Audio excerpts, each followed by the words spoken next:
Hi, இன்னைக்கு இந்த வீடியோவில் முருங்கைக்கீரை யூஸ் பண்ணி ஒரு ரெசிபி தான் பார்க்க போகிறோம். எங்களோட ஏரியாவில் எங்கே பார்த்தாலுமே இந்த கீரை அதிகமாக இருக்கும். பட் மக்கள் அதிகமாக இதை யூஸ் பண்ண மாட்டேங்கிறாங்க.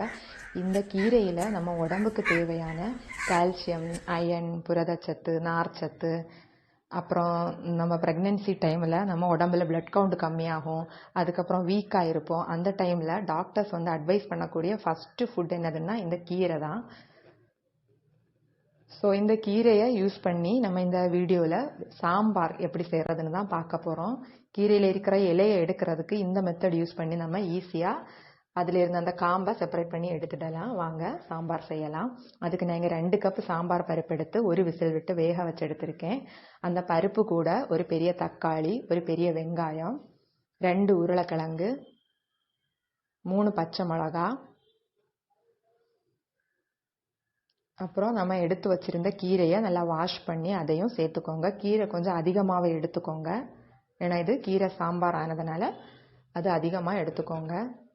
அப்புறம் ஒரு நெல்லிக்காய் சைஸ் அளவு புளியையும் கரைச்சி ஊற்றிட்டு அதில் 1/2 ஸ்பூன் மஞ்சத்தூள், தேவையான அளவு உப்பு, இவ்வளவும் சேர்த்து ஒரு விசில் விட்டு வேக வச்சு எடுத்துக்கோங்க.